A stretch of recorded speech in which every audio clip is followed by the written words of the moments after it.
The film opens with a character stepping into a building teeming with gangsters, where a fierce battle ensues. Armed first with a gun and then wielding two long daggers, the chaos unfolds through the building's corridors, escalating as the fight moves upstairs and crashes through windows into additional rooms filled with more adversaries. As the struggle intensifies, we learn through a reflective surface that the fighter is a woman named Suk-hee. She single-handedly takes down all her opponents, ultimately defeating the leader with a rope. Just as Suk-hee is about to make her escape after the carnage, the police arrive and encircle her, leading to her arrest. However, after reviewing footage of her impressive combat skills, they decide against jail time and instead enroll her in an intelligence training program, even going so far as to give her a new identity through plastic surgery. One day, while having a meal, she seizes an opportunity to escape when they release anesthetic gas. Holding her breath, she pretends to be unconscious before launching a surprise attack. In her frantic bid for freedom, she finds herself in a labyrinthine building. She first stumbles into a ballet studio, then into a kitchen where a cooking class is in session, drawing laughter from the participants. Using one of the kitchen staff as a hostage, she makes her way into a theater room and eventually into a makeup area, where a woman appears to offer her assistance. This woman points her toward an exit, but, as she jumps to escape, Suk-hee discovers that she has been shot. The woman is actually the head of the intelligence agency. Meanwhile, agents monitor Suk-hee's actions via CCTV, with one agent particularly impressed by her strength and fighting prowess. They inform her that her death was faked and propose that she work for them, but Suk-hee firmly declines, insisting they should have killed her instead. However, when the agency head reveals that she is pregnant and offers her freedom in exchange for 10 years of service, Suk-hee reluctantly agrees for the sake of her child. Suk-hee dedicated herself to various skills, including cooking and makeup, to better fit into society. After attending a play that inspired her, she discovered her passion for acting and decided to pursue it as a career. A few months later, she welcomed her child into the world and chose to raise them in that environment while continuing her training. As she progressed, the agents began to appreciate her more. During her training, one of the trainees boldly challenged her to a fight. Suk-hee chose to ignore the provocation, but when the trainee attempted to strike her from behind, Suk-hee anticipated the move and effortlessly subdued her. Later, while undergoing a tattoo removal procedure, she was transported back in time to when her first trainer, and the father of her child, Jung Sang, had given her that tattoo years ago. In a subsequent pistol assembly challenge, Suk-hee excelled, drawing on her teenage experiences to quickly assemble the weapon and hit her target, all while the agents observed and placed bets on the outcome. Meanwhile, one agent searching for his wallet stumbled upon Hyunsu's notebook, which contained detailed notes about Suk-hee, including her interests. Although it was clear to the agents that Hyunsu had feelings for her, he insisted that he was merely studying her personality to keep an eye on her once she was released. The head of the agency assigned Suk-hee her very first mission, promising her freedom if she succeeded. Arriving at a house on a motorbike, she found the target, a samurai, already aware of her presence, ready to defend himself with his sword. A fierce battle ensued, both equally matched in skill, but Suk-hee ultimately prevailed, taking his life. In that moment, she noticed his daughter watching, triggering a painful memory of her own father hiding her under the bed while two men came to kill him. After the samurai's men discovered their leader was dead, they pursued Suk-hee, intent on revenge. Just as they closed in, two police cars intervened, allowing her to escape by jumping into the river. With her first mission as an intelligence agent successfully completed, Suk-hee prepared to leave with her daughter. The agency head had arranged everything for their new life, and Suk-hee assumed a new identity in a different home. While in the elevator, she encountered Hyunsu, who appeared to be monitoring her, though she didn't recognize him.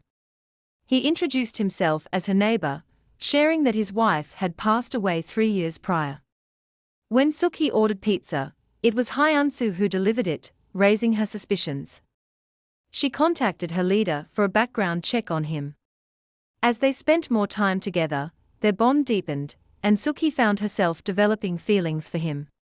After attending a play together, they went on a date, where Hyunsu wore a black tie reminiscent of the one Jung Sang had worn on their wedding day. Suki eventually marries her mentor, but tragedy strikes during their honeymoon when he is killed. Shortly after, she receives a call from her best friend, who is in need of assistance for her first mission, retrieving data from a gangster's phone. Suki successfully steals the phone and heads to the bathroom to download the information. However, when she exits, she is horrified to find a man holding a knife to her friend's neck. A struggle ensues, but her friend is overpowered and fatally stabbed. Suki pleads desperately for her friend to be taken to the hospital, but tragically, she dies. That evening, overwhelmed with grief, Suki steps into the shower fully clothed.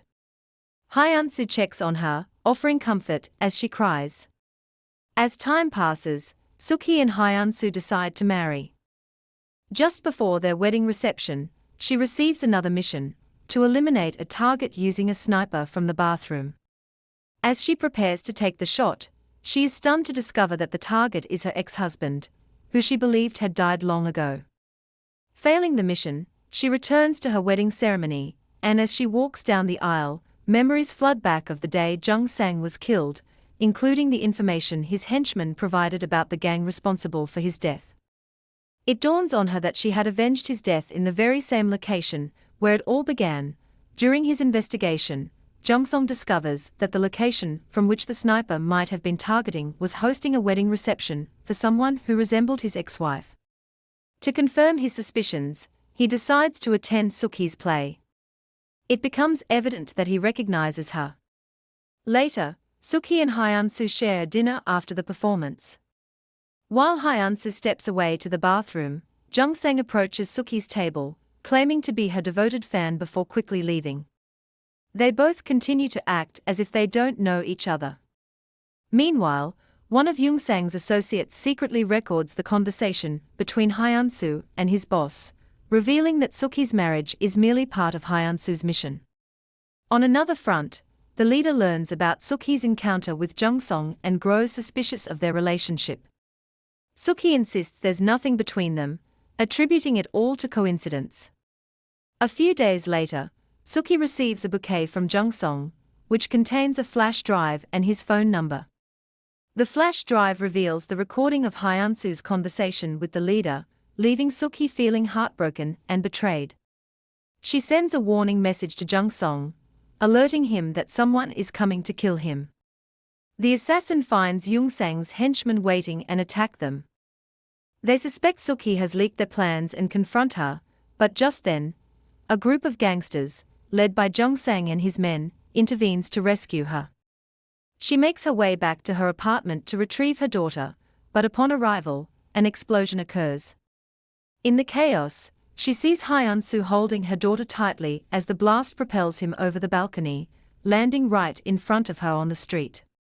Her daughter appears to be unconscious, and with his final breath, Hyunsu attempts to reveal the identity of those responsible, but he succumbs to his injuries. Suki begins to suspect that the mastermind behind her daughter's plight is the head of a criminal organization, who then tries to eliminate her. However, she is shown a CCTV recording that reveals Hyunsu and her daughter had arrived at the apartment, where Jungsun's men were already lying in wait. One of them informs Hyunsu that Suki was meant to be dead after she had taken down a gang, and that Jungsun's death was merely a ruse to eliminate her, with the intention of killing her daughter, who was never meant to exist. They even propose to Hyunsu that he should kill the baby, but he refuses and fights to save her daughter, revealing his deep love for both Suki and her child. Fueled by rage, Suki storms into Jungsun's headquarters, crashing through the building with her car. In a fit of fury, she methodically takes down his men one by one until she confronts Jung Sang. Her first question is whether he ever loved her. Jung Sang admits that he once did, but after killing her father, he could no longer love her. Suki is devastated to learn that the man she loved is actually her father's murderer. A fierce battle ensues between them, but Jung Sang's men warn him that the police are on their way, prompting him to flee. They escape onto a bus, but Suki pursues them, engaging in a brutal fight with Jung Sang and his men. The struggle intensifies, and when Jung Sang stabs her in the shoulder, she retaliates by cutting the bus driver's arm, causing the bus to flip over, leaving Jung Sang injured. Suki stands on the brink of taking his life, her axe poised but her heart heavy with doubt. The man before her was once someone she cherished, making the act of killing him feel almost unbearable.